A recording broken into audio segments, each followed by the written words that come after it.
What's going on, y'all? Today, on this episode of Overtime, we are going to be talking about the first and second episodes of HBO's Winning Time series. So, buckle up. If y'all been watching along, y'all know what this is about to be. So, stay tuned.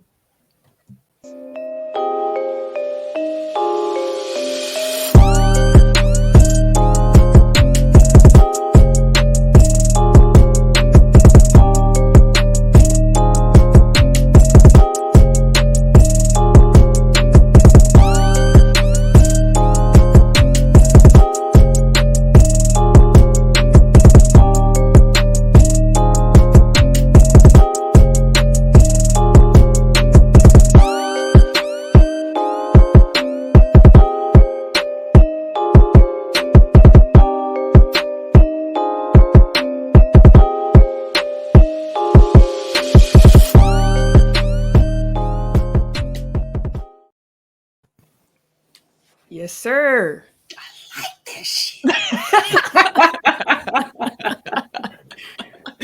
Go ahead, Tim. Kick us off, man. It's your boy TIMKINZ, the number 3, aka Ass Ketchum, aka Mr. Give It To Me. How are y'all? Welcome back. If you ain't never been here before, welcome. I am the RJ. Only known as. The RJ. And I'm Camille, point guard of the crew, the real life Tifa Lockhart, the girl next door, holding it down for all the women who love sports. And it's your boy K Harris, the gentleman. The gentleman. The everyday gentleman. 24/7. But better known as KD. Take that. So yeah, episode 1 of Winning Time. So in case you aren't familiar with what this is based off of, Winning Time is based off of the book by Jeff Pearlman that came out in 2014 called Showtime, which just takes a look through the Showtime era of the Lakers Dynasty. Lots of interviews. The book itself, it's considered to be historically accurate for the most part. The TV show, though, is a dramatization of the facts that were presented in the book. So there are points within the show where they take some liberties that aren't necessarily true. I will be doing my best throughout our conversations of pointing out things that were not true that I've been able to find. Gentlemen, if y'all see anything else that y'all knew, it's like this did not happen or this is not true, definitely can get into that as well. Also want to say before we get into it that the NBA objected the show hitting the air. Of course, they don't want titties. Oh no, they don't want titties and Playboy mansions and they don't orgies. Yeah, and HBO apparently did not use or receive permission to use the trademarks of the NBA. They're just doing it anyways, similar to what they did on Ballers, where they just said we're gonna use NFL stuff. Right, we got money. We want it, brothers. What y'all gonna do? We got dinner dates. Just go ahead. And thing is, like the NBA, I mean, Turner is part of the same family as HBO, so it's like, well, we pay y'all. So, do you really want to burn that bridge? Like, no. Just let's look away a little bit. Just we said y'all can't. We said they could. Y'all need to go about your business. All right. So episode 1 opens, and it is in 91. You see Magic Johnson at the doctor's office, and you don't really hear too much about what's going on. But if you know the history, it was him receiving his HIV diagnosis. And then it goes all the way back. It just jumps back. Like you see that little clip, and then you jump all the way back to the beginning of where this series starts. And I do just want to ask y'all first off, did y'all like that inclusion of that moment? Oh, this is how we opening the show? this is what we're going to start off at? And whoever that was next to him was weeping. Hysterical. He was weeping. I was like, you thought that he was dying. At that time, yeah. If he at that time, like that, he probably thought that Not even that he probably just thought Magic was about to die. Like in 91, what we knew about HIV and AIDS was way different than what we know now. But I was shocked. I liked it though. I was shocked. Like, okay, we'll bring it back. I'm sure we'll get back there. We got to. Yeah. It's kind of jarring going from that directly to like the Playboy Mansion scene. Like obviously they have the credits to split it up, but it's like, what is this? Like if I didn't know anything, I'd be like, what is this show about? Because it's a hard right turn. How you go from HIV to titties? Like that's Yes, It's kind of like, hey, call How you got this? because like you mentioned, it goes from that, and then you see Dr. Jerry Buss in bed with what we're assuming is a Playboy bunny. Yeah, I think he said it was Miss December. Yeah, something like that. And he breaks the fourth wall, look at the camera, talking about how basketball is like sex, and great sex is great basketball, and he's gonna buy the Lakers. Hey, nigga, right. You know, I actually do dig sometimes when they break the fourth wall and talk like if it's good, if it's like a good dialogue, if it's something quick, kind of like how they break it up with them, like, hey, I'm gonna show you something real quick, and then go back to it. There are some people who really don't like the way that this show is filmed, with the fourth wall being broken, and then how they switch from like modern film to like like grainy film, and they switch it back again, and people were like, okay, y'all doing a lot right now. How do y'all like Tim already said his fourth wall opinion, but like, how do y'all like the fourth wall and how the show is being filmed? Because that's a big part of it. Yeah, I actually enjoy it. I feel like it gives you. I don't know another show right now that's doing anything like kind of similar to what they're doing right now.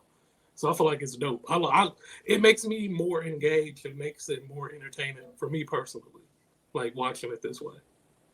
It's kind of like those mockumentary shows where like it kind of, it goes to like the confessional where it can give you like the inner dialogue of the person that's acting it out. So you can kind of get like, they can wink to the camera, or they can give you little things like, hey, pay attention to this, or I think this is funny, or, like jumping ahead when he's like, oh yeah, we got the money. And he's like, we don't have the money. We'll get it. You know what I mean? Like, so it's like, it injects like comedy into it where it wouldn't otherwise be, or injects like drama, or like, just a, hey, pay attention to this because it's going to come back later, that type of thing. So I don't mind it. Like changing the film is kind of cool because, it does give it more of an authentic feel to the time period that it was in.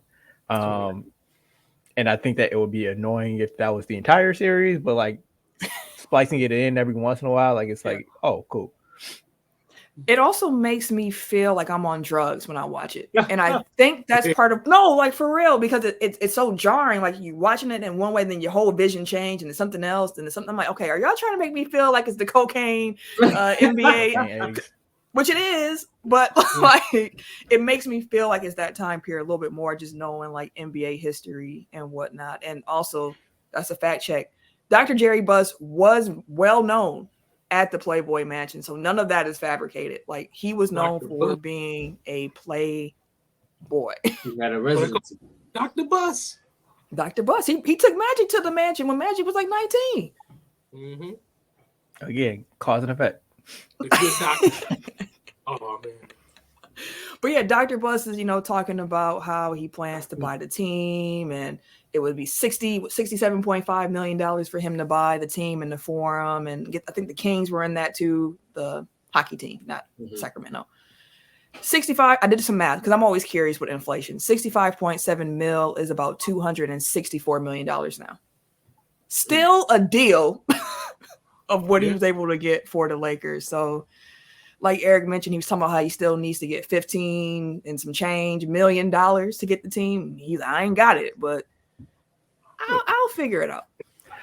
Just to be clear, the Lakers are now valued at $4.6 billion.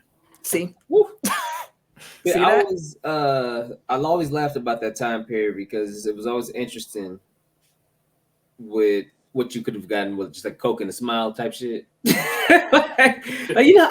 You got 37 mil. I got it. You ain't gonna show me no bank slips, no statements, no nothing. Just they knew he got an assets. That's like that's how a lot of rich dudes are. We got an asset. Cash. Like I need to know you got. No, I got it. Don't worry about it. I got it. Like it ain't liquid, he said he got it. He came up with it. He did come up with it. So he definitely did come up with it. I guess you hold him at that. I guess that's all you need is a wink and a handshake. Like, all right, cool, we got it. But I will say that whole type was funny. His business manager, Frank, made me laugh hysterically because of how they break the fourth wall and all that. Because like that scene's ending and he's walking out and he's like, I hate him. And then you see him walk out and he comes back and he's like, no, I really hate him. And the way he's shaking his head like this, I was like, yo, Frank is hilarious. I like this guy. I do like Frank as well. I was like, he's stressed, bro. He's stressed. Okay. I just saw something completely unrelated that we'll talk about some other time. But That's why I kind of peeked over and see. yeah, they then cut back to You Meet Magic. And first of all, they did an excellent job casting Magic Johnson and Dr. Jerry Buss. Yeah, look For real. Okay, cast this thing. Yeah, I didn't see it was fine because it's everybody playing different people. Like Cookie is dark skinned apparently. But like in episode 2 specifically, like he looks just like Magic at certain points. I'm like, Jesus Christ! Like, yeah, they did. Aside from him being 6 inches shorter, like they did a great job. Yeah, he's what, like casting that part. 6'5"? 6'3". He's only 6. I thought he was taller than that. Jesus. All right. God, Hollywood ain't that big. But if you notice, they always shoot him from below, so like he looks as they should. It's smart. Yeah. It's smart. But yeah, you meet Magic. You see his mama. His mom hates the nickname Magic, and as you meet Cookie, Cookie gives him his jacket back, so you know she's really dumb. We're gonna talk a lot more about Cookie in episode 2, but you get a little taste of Cookie in this episode before you. A little taste of Cookie. You see what I did there? You see what I did there? Num. I hear you. And then as you're meeting Magic for the first time, hey, but no, as you meet Magic for the first time, then it goes back to LA and you're meeting Jerry West for the very first time. Now, Jerry West is a NBA legend. I mean, he is the logo. He is Lakers royalty. And at this time, he is the head coach of said Lakers team. What did y'all think of? How do y'all feel about Jerry West, how he's portrayed in this show? Go ahead, Ken. I hate him. Not gonna lie. Fuck Jerry West. That's where I'm at. What? Because I heard Elaborate about him, that he was questionable with his racism a little bit. I heard that he used to get down, but I don't know. They portray him to make you hate him, and they did their job because I hate him. Fuck him. He can't be the lovable asshole. Nah, bro, fuck him. Oh, he just hollering. No, Jerry got some problems. In his drawers on the ground crying. One moment. There is like a lot of pushback from NBA media types about like, the portrayal of Jerry West is inaccurate. Like, sure, he cusses a lot and he has a notable temper, but like he doesn't blow up at people. He's not just a walking, talking rage machine. And it's like, again, going back to your point before, it's like this is a dramatization, not a documentary. So like there will be liberties taken. And aside from what Ken just said, I don't think that this portrayal is going to stain the legacy of Jerry West. Like, he's the NBA logo. He's regarded as one of the greatest GMs of all time, one of the greatest players of all time. Like, he'll be fine. It's okay. And I think that episode 2 does a lot more to kind of shade like where that comes from, and like that it's actually his depression that manifests into, like his profanity laced tirades. But otherwise, like I think it's fine. Like it's good to show that not everybody was on board, and he's like a avatar for people that were resistant to change. Like he's 6'9", get his ass in the post. Whereas like obviously we know like you can be a 6'9" point guard. It can work. Yeah. It's just you gotta keep, your mind gotta be open to it. And it's like he's a representation of that. Yeah, and to your point, Eric, what they say about the portrayal of Jerry West in this show is like Jerry West has a lot of demons. He himself has come out and discussed them, but they were saying the way it manifested itself wasn't the way that the show does it, where he's hollering and cussing you out and snapping golf clubs over his leg and throwing trophies through windows. They're like, it was more so like a sad depression. Like it wasn't, it was not anger. It was more just very depressed. And when you think about making a TV show, a guy who's angry can be funny. A guy who's sad and depressed is sad and depressed. Like you could spin it a certain way to try to make that funny, but it's easier, I think, to get that content out of someone who's angry rather than someone who is depressed and sad. So I got why they made that liberty, but I think it's important for people to understand that was an artistic liberty that the show took in the portrayal of Jerry West.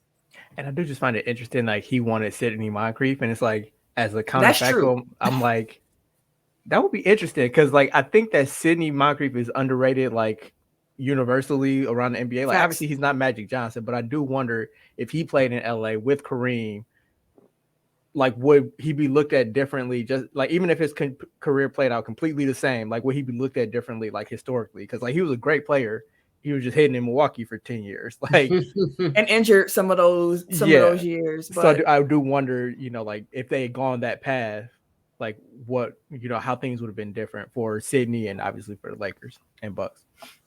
Do you think that his depression or the reasons for his depression was unwarranted? Like, thinking about all them years that he was the face of the franchise and all them years he was getting smacked year after year. Losing to the Celtics 6 years in a row can do that to you.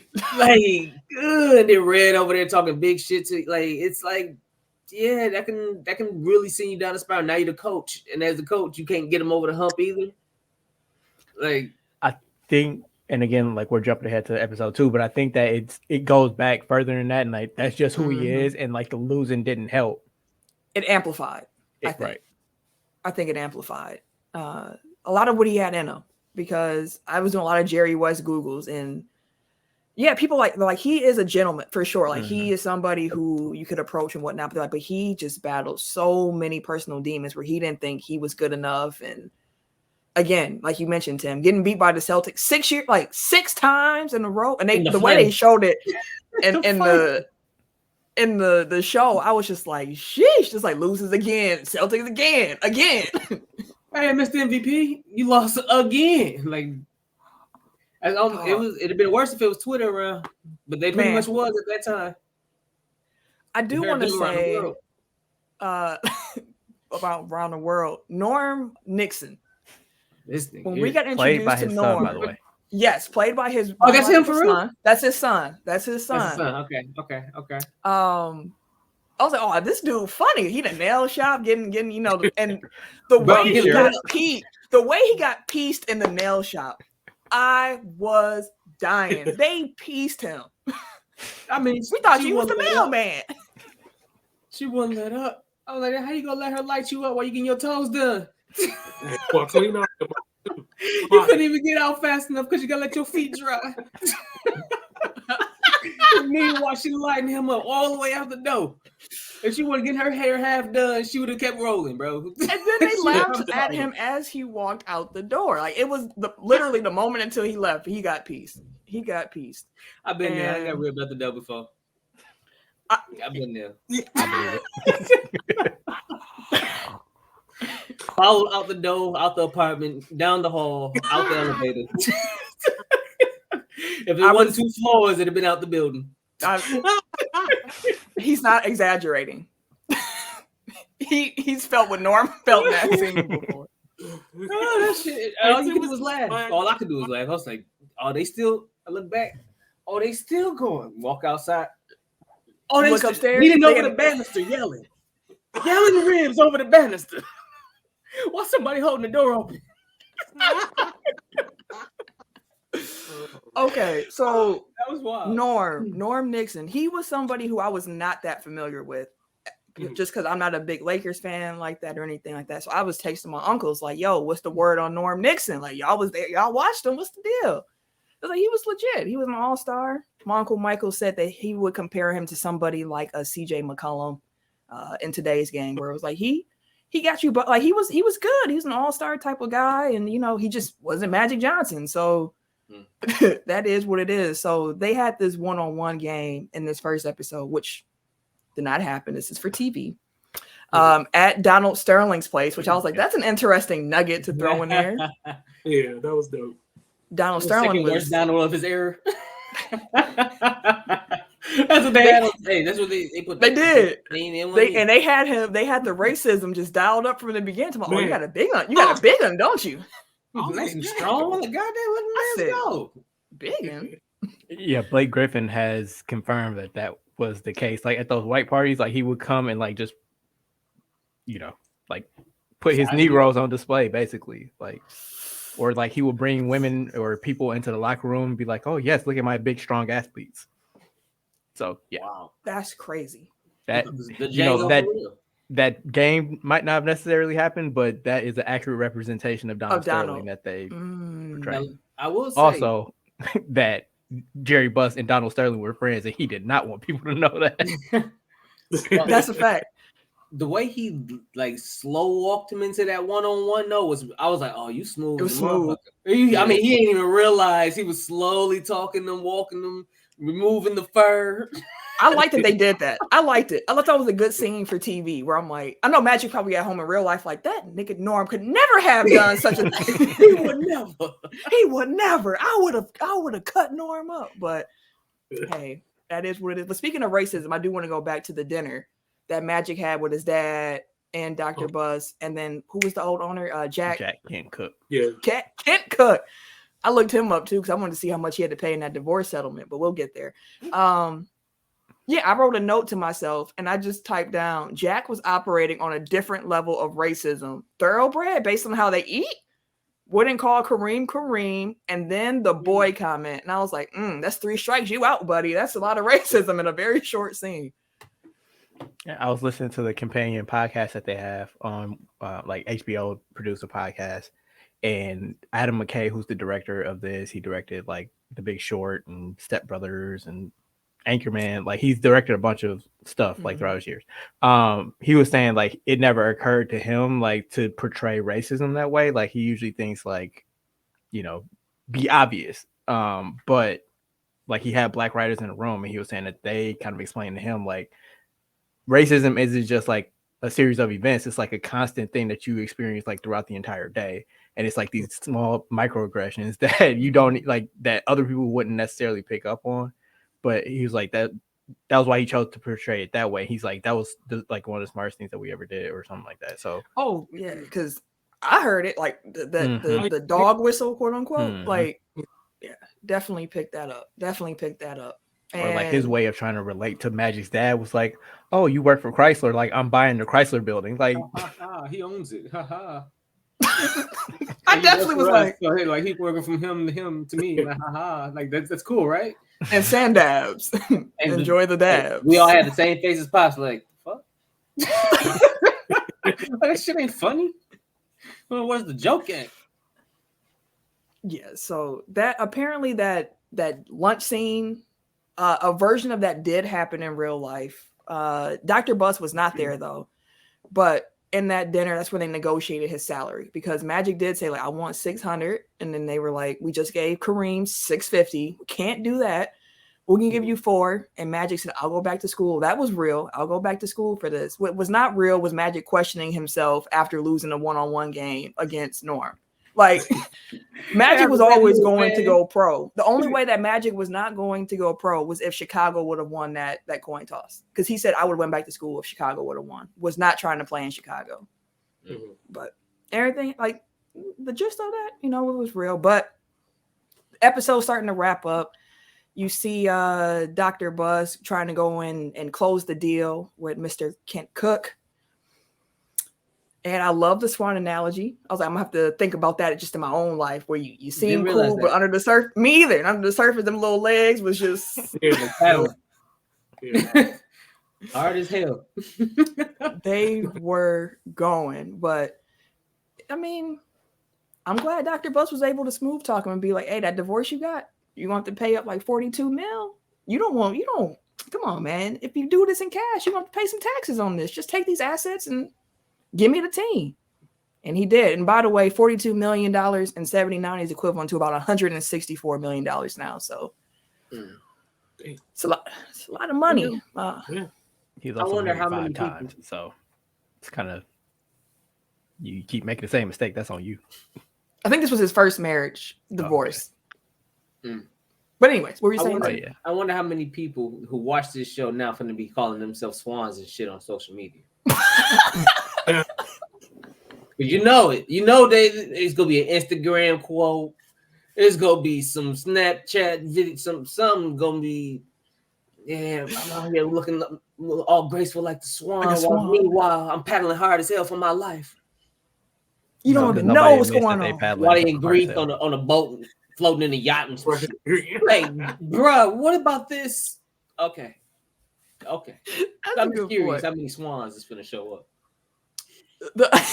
We got to keep a swan count. Keep a swan count going on. But the episode comes to a close with Dr. Bus after he purchases the team. Like he gets a bottle from the liquor store, regular liquor store, grabs a bottle, heads to the forum, gets drunk, hollering, I own this. I own this.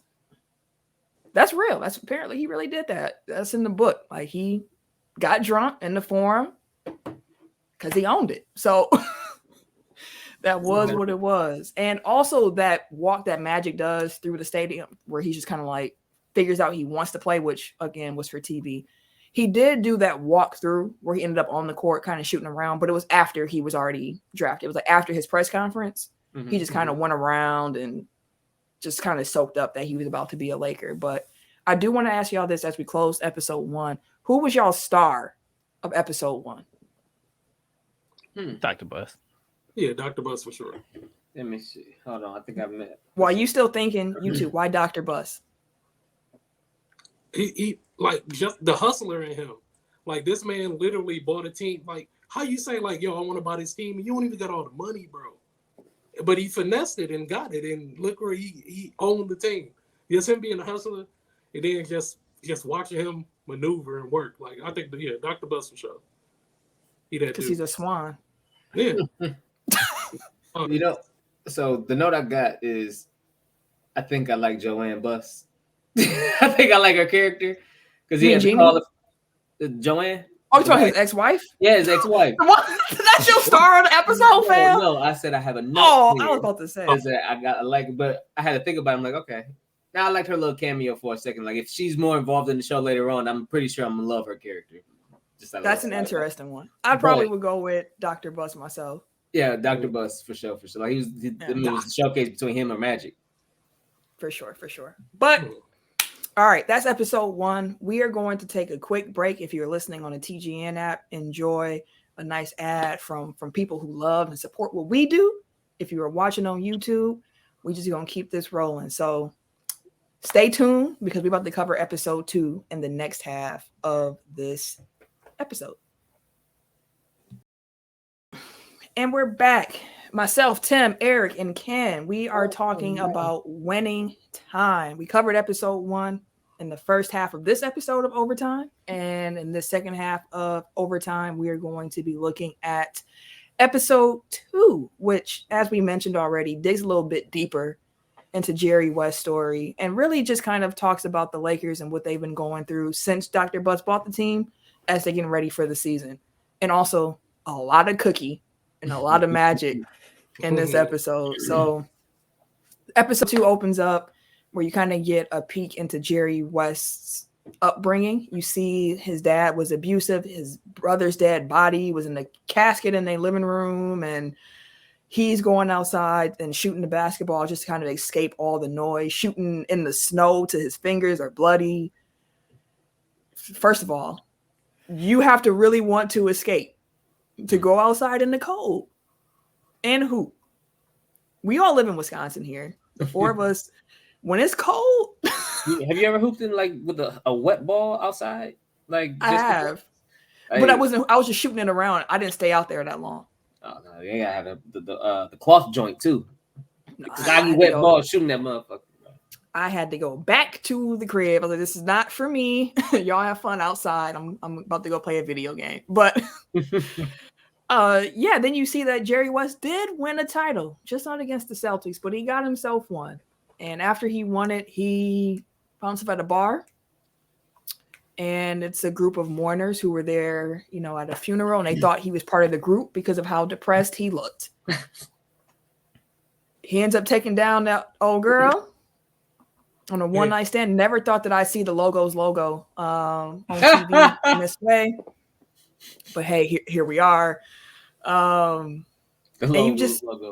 you see just again, like how depressed this man has been. Like he just won and he wasn't happy. And that's based on facts because you can find an interview of Jerry West himself where he's just saying like, it took a few days after I finally won that title for me to be like, oh, that's a good thing. Like I actually won. I was by myself, no teammates.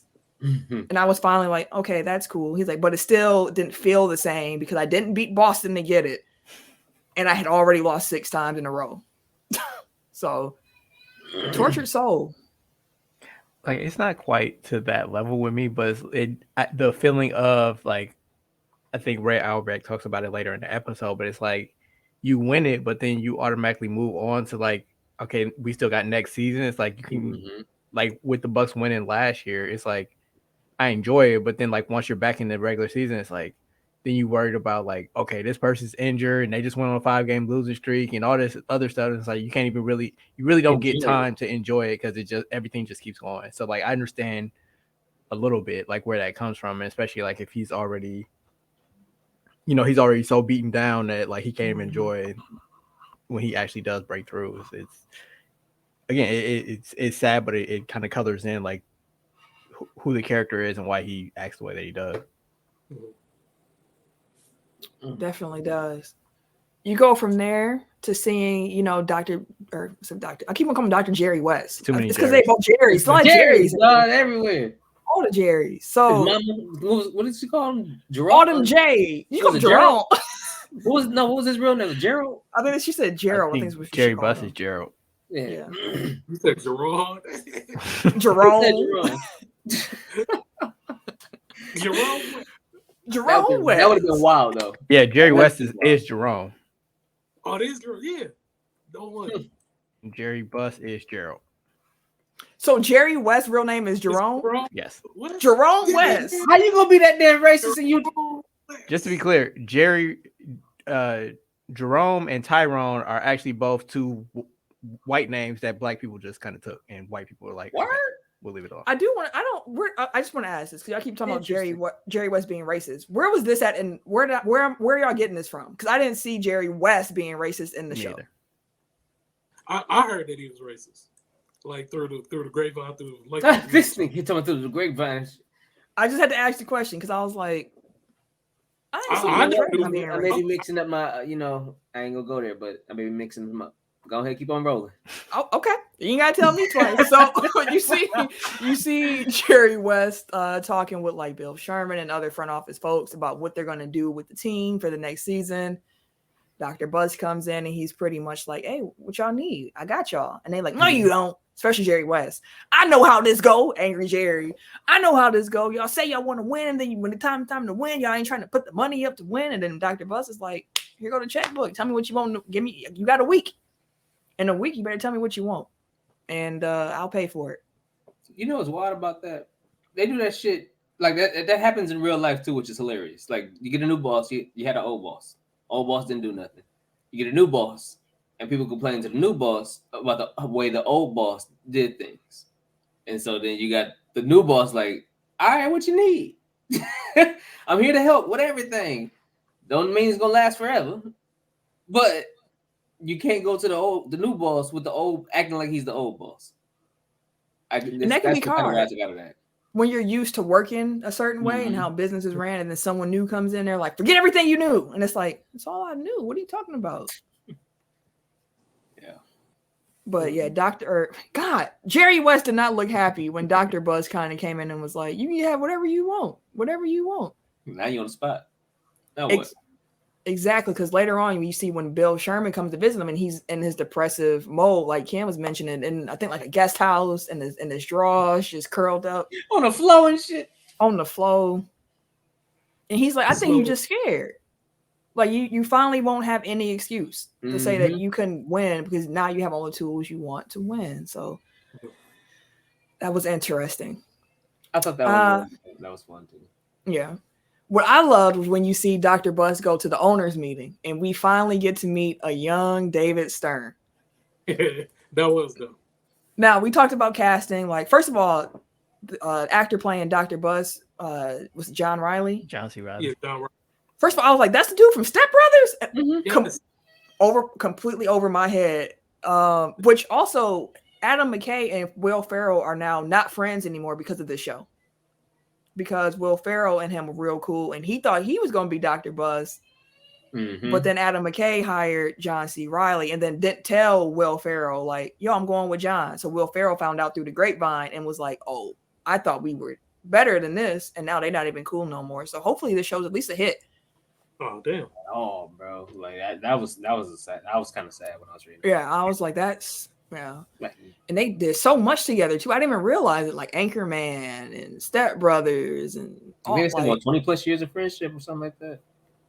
over a role about Dr. Jerry Buss. But young David Stern, I'm a fan. Like he sounds like David Stern to me. That was pretty cool to me. But then we meet Red Auerbach, GM of the Celtics. Now, Ken, I know you mentioned something about Red a little bit earlier. So what were your first impressions of Red, especially you being a Lakers fan? So I'm not sure how you thought of Red already, but I would love to know how you already thought about Red, and then like how you seeing him in the show has you reacting. I thought of Red as a redneck piece of shit. Oh my god! Basically, what they portrayed in the show. Fuck him. Yeah. So they portrayed him perfectly. Racist piece of shit. And he's redneck. Yeah. Well, I just thought he was an asshole, but damn. I just thought that, Red was the type portrayed through the show to come in and piss on your carpet and tell you to do something about it. Yeah. Like, he come in your house, put cigars on your floor in your court. Disrespectful. Like, disrespectful as shit. Laugh to your face, tell you, go ahead and enjoy your monies and your 20s and 50s on the big ass titties. Just go ahead and enjoy all of that because you ain't gonna get no franchise, ain't no winning around here. That's for me. To your face. I'm the only winner. I'm the only one that wins. So go ahead and do like the rest of them.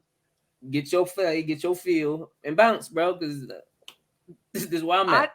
I don't know why, but Red reminded me of like a cartoon villain, and in particular, the villain from the first Space Jam movie that Danny De Niro. Oh, he had a cigar. Or not Danny. Danny DeVito.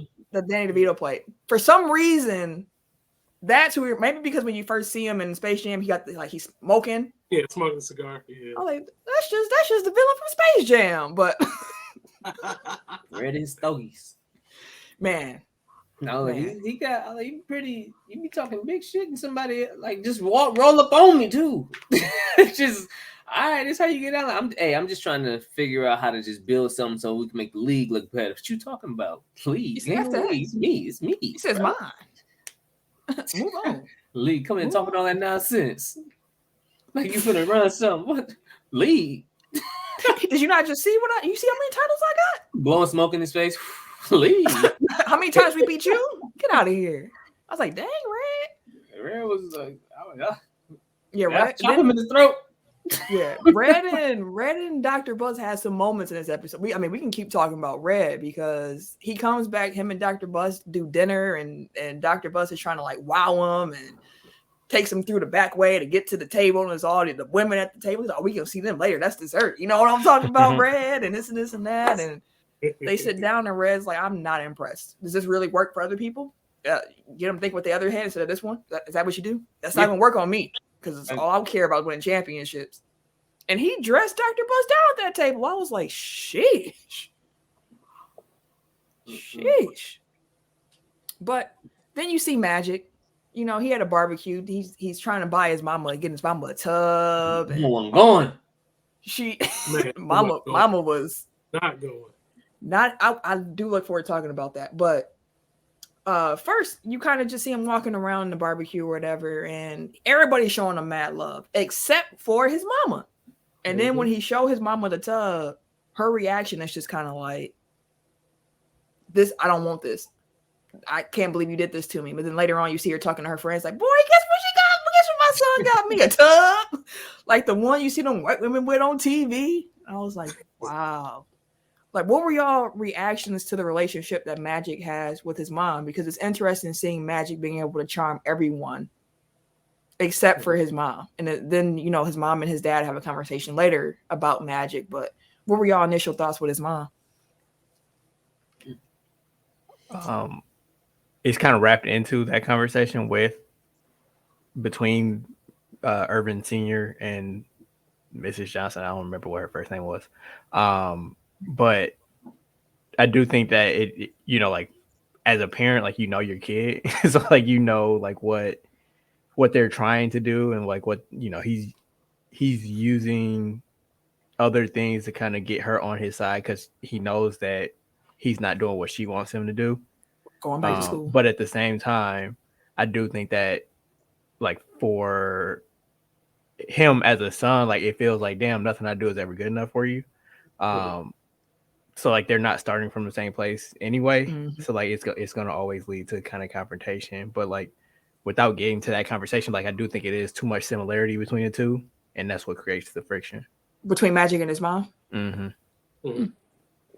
I mean, I'm sure and it seems like he's more of a, well, I don't know. I would say mama's boy, but he's always trying to impress her and trying to like, prove to her or show her like, I'm doing this and for us, I'm doing good, this and the third. And I'm sure it does probably hurt like crap that, Mm-hmm. I love you to death. And it just seems like you just like, it's not being reciprocated. And maybe it's because I'm trying to give you these things, but I'm doing the best I can. And it just seems like you don't really care about it. But I mean, it could be more so that, because she's a very religious woman. Mm-hmm. So and she ain't really care for the showboating side. She don't really care for the nickname. She don't care about none of that. So for her, she don't care about the money or the fame either. And it's interesting you point that out too, because like the relationship between mothers and sons is so unique. Like both parents are definitely needed for a child, but I've always found the relationship between a mother and a son is just different. It's like it's so. It's kind of like with a daughter and a dad, where it's like it's just a different dynamic. And I've had conversations where I think even with Tim, where it's like I think when you're the parent and your child is of the same sex as you, like if you're a dad with a son, a mother with a daughter, you know what it takes to be a grown man, a grown woman. So you're trying to like get your kid to understand things because you have the perspective of what they're going to see. But the other parent is the one who's going to kind of come at another, like, you're being too hard on them, or you're doing it, like, can you kind of chill? But with Magic's mom, she was the one who was just kind of like, no, you need to get it together and do this and that, because even when they were at the church picnic, it seemed like his parents both knew that Magic had just took a girl down in the car before he walked into the church picnic. Like, mm-hmm. Okay. Like, don't kiss me with that mouth. Right, like They was in there praying. We don't know what they was. They was in there praying. We saw what they was doing, Ken. He was laying hands, man. He was laying something. Did they have to wrestle? Was she resisting the hands? Woo, Hey, boy. Mm-mm. Woo, It was boy. wild in that car, bro. Don't give him no excuses. Hey, first of all, he too damn tall. He too damn big. Big as hell. Just in the car. The back seat, bro. In a deuce. And man, she talking about some, can we go somewhere else? Nigga, you take up 98% of the car. Yeah, she wants to move around. She tired of her. Like, was it just me, or did she not shit. seem like like she didn't seem like she was enjoying that? No, Like- the first sex scene, she was sitting there like, is this really happening? And then when he finished, we got to get back in there before church. And I'm like it was just like he got his nut, and it was like, okay, let's go. Like, not at all like concerned about whether she enjoyed the experience as well. I definitely peeped that too. But then, like, going to that next scene, like when she's talking about, oh, I'll be in LA, like my daddy got a Benz dealership. I was like, oh, I see what this is. So she don't care I'm about going to enjoying that. UCLA, and we'll be friends out there. And he's like, yeah, I'll see if my schedule allows me to. Oh, you think you could come to LA with me? It's what's so funny to getting older is like I can see, and I'm like, oh, well, we know what this is, but like being younger, I think of myself like 17, 18, I would have been like, oh, well, he said that, when he'll find time, and like I used to believe that stuff, and I just be like, oh, Jesus, thank you for growth. But yeah, we can stay on Magic. So Magic, one of my favorite scenes in this episode was his cousins pitching him on Tasty Ice. I don't know why that made me laugh so much. Tasty Ice. But they would that crap. You want some ice? It's hot, but you don't want no regular ice. You want some with some flavor. Tasty Ice. I was like, what? Blueberry. Ain't nobody doing that. I was like, bro, if y'all that was their business plan, blueberries. Like, bro, do y'all hear how y'all sound? No. How long did y'all take to do this? Like we just told you our business plan. We selling ice, baby. Flavored ice, He's tasty so ice. dumb. They Mary. gonna give us money. Hop on. Ain't nobody else doing this. But and then with that scene, you see Cookie come in with her new boyfriend Vern, She was wild with that. and That was his Vern. name? That's what I thought it was Brian, but then I kept seeing Vern, and I was like, is it Vern or is it Brian? Yeah, I thought I heard Brian. But I did too, but then kept seeing maybe it was Okay, Brian Burning. something, but we're gonna call him BV. No, that sounds like something different. But, yeah. So, Cookie Boo came in, and clearly he loves Magic's mom because they be at church together. He's a church brother, and Cookie says she just came to let Magic know that if he needs a friend, needs anything, that she's there for him. And he tried to, take her down, and she said, "No, I'm trying to tell you, if you need a friend here, I'm here for you." But as you mentioned, she's been a little petty too because Why? Yeah, no, she Why you definitely bring brought this him over? around Why to you bring- throw in his face. I just came to say bye with my new guy. Like, you ain't do better gone, bro. Don't call me actually about being a friend. You know why you here? You walk up in my mama house with this nigga. My mom's crib, and he going over there. He the first Giving one. hugs. Come on, I love your mama. She in there calling him to come in here. And then she eyeballing you from the side too. She hugging and kissing you. Nigga, I'll beat your ass. That's the crazy part where it's like he just got we just see him Destroyed. get tore down, and then she see him and she's like, Destroyed. "Oh, baby, come on in here," and this and that. Then gave him the look like, yeah, you see it. Then She's right an next to upstanding gentleman here. Mm-hmm. church You can brother. learn. He tried to take can both learn. his girls. Right, Man. right. So we'll keep talking about Magic and Cookie because they were a big part of this episode. Magic goes visit Cookie at work on Brian, aka Vern's day off, to talk Tried to about get his it in again. mom and his relationship. Which, again, I'll say it, young naive Camille would have failed for that. That's you opened me up to talk about your mom first, so we here on this deep conversation, and then you bring up the fact you still want to be with me. I probably would have went. Girl, you know I woke you. Right, he hit her with that too. You know I love you. Bringing this square bear around. He hit Jive that. Yeah. turkey, man. Get rid of This this job. We over here with Pastor so and so. Go ahead, Right. man. Dish that. Right. bone.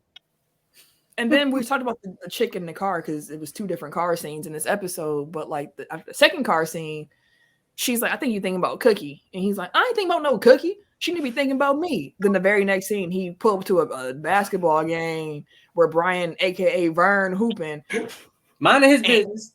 minding his business, just hooping in front of his girl. And then here come the NBA star Magic Johnson, the number 6'9" one draft pick. himself. Taller than the whole park. He came out of bell bottoms, bro. Busted his ass. in bell bottoms. He had on I know you can dunk on me. You 6'9". So not only did he beat him in bell bottoms with the basketball, he was talking the entire time, Yes. just Oh, in hey. his head, talking Disrespectful. about something. Now you know what you're gonna do when that Christmas come and Cookie, you can't get our girl the gift she really want. How you Oh, think that's that's gonna our make girl her shit feel? started That- wilding. Woo! He said, look at you on the ground looking like our girl. You even make the same face. I was like, nigga. Dog. I was like, oh, he gotta die. He gotta This die. Kick him in the knees or something. Like, shit, don't take that pastor. Hit him with the Bible. This nigga disrespectful. Good Lord. What did he really say that? I'm like, okay. Nah. I'm like, nah. I'm like, he a dick too. Magic the beast, bro. He said, lying on the ground looking like our girl. You even made the same face. The fact that the first episode you see Magic disrespected in a basketball game, Mhm. to see in the second one him doing the same thing to someone else, I was like, sheesh. You're on a whole different side this time. Like, all I can say is he was disrespectful. And when by the time he ended that Disrespectful. game, Brian, aka Vern, wanted nothing to do with nobody else at that part. Hey, that man got cooked. Bro, he got embarrassed, bro. Like, for him, Embarrassed. our girl half the game, bro. Our girl, and she's standing there. But the thing is, like, that's the number one pick in the draft that just came for a pick. Like, you can't win that. Like, there's no, No. like, meet me on a even playing field. Like basketball is not. That's not where we finna wage this war. Study, you finna get this word across the room. Could beat me in chess though. Like, oh, You going song for song, verse for verse. Yeah, Can you out sing probably me? prayed for him, man. I hope he prayed for him. I know he did. Who prayed for who? Brian, aka Vern. I'm sure he prayed for Magic. Pray for man his went eternal damnation. right. No, Pray for that him to nigga be a get my flop. butt. Please, Lord, let him get hit by a bus. Blow out his knee, Lord, please. Just do something to him. Get him away. Get him But away. then told her to turn around, get rid of him so she can watch him on TV too. I said, nigga, you I said want you by on my TV? side. Want you by my side. But until then, you can watch me on TV like everybody else. And peeped off on her. I was like, Walk off. I mean, this Magic, boy. man, bruh, I hate this nigga, dog. I was just gonna say, like, does this make y'all feel any different about Magic? Like from Hey, the Magic- happy That's smiling. the real Magic. He can't stop smiling. Well, no, this Magic, so This Magic don't stop smiling. he's still smiling. He's just being a dick while he's smiling. He was smiling during that basketball game. He was the whole time. Breaking the fourth wall. Grinning. He was talking when Brian, aka Vern, was talking like, "That's the difference between me and you. You only care about her body. You a dog. I care about her soul." And Like, I'm Magic's fucking like, that "Well, too." I f that too." And I was like, "Oh my!" Zing. and she's just standing there. He's like, you ain't saying shit. You ain't saying Holding nothing. holding his chain because he gave her. You already this- lost. I'm definitely seeing Young Magic was The dude different, next which to I her. figured. I figured he had to be, but Did you see old boy next to her when he gave him the chain? He was like, oh my God. Like, he even jumped back, like, what is you doing? trying to kiss her too. Hold that. And hold this one too. Like, dude was like, boy, what? Mm-mm. No, he was wilding at the park. One, Wilding at the Well, park. since we're getting close to the end, I do want to just point out too, we haven't mentioned Jeannie Buss that much yet through the first two episodes, but this episode you see her really trying to get her ideas off to Claire Rothman. And I actually Googled Claire because she was actually a super big deal. Like she's one of the top entertainment like bookers ever. Like she's in her 90s now, retired and doing her own thing, but she became like she was somebody. Were you gonna say, Eric? I was just gonna say that was another liberty that the show took because Jeannie didn't work for the Lakers until like the mid 80s. Right. So and She was only wasn't, like- 17. Yeah. When he bought the team. So, but so none of eventually this happened. Let's put it that way. Right. But right.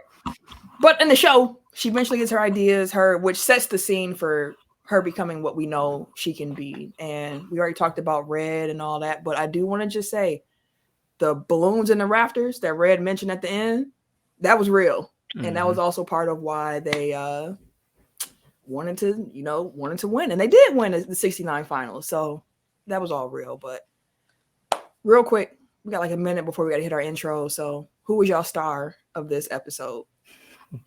Magic.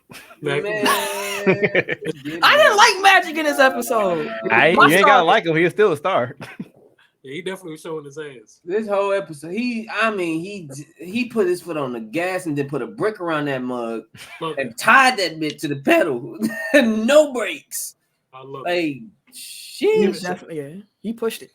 I'm ready for more Kareem though. Like I feel like I had to his say- introduction in episode 1, which we didn't mention, but when he's like "fuck off" to that kid, like I'm like, okay, I want more of this. Yeah. And then the I'm movie ready was for that. where Jerry West came to his house. Only reason why I feel like we ain't seen more Kareem because he ain't been around these cats. But once he walk into the room with, oh my God, it's gonna be fireworks. Because Kareem ain't finna be going with all that smiling. Kareem wasn't playing with these people. He wasn't about the games, but that's the first 2 episodes of Winning Time. We hope y'all enjoyed our conversation about the show. If you haven't seen it yet, we definitely encourage you to go and do so. So check out Winning Time. It comes on HBO every Sunday night. So make sure that y'all check that out. If you want to follow me on social media, you can catch me Wait a minute.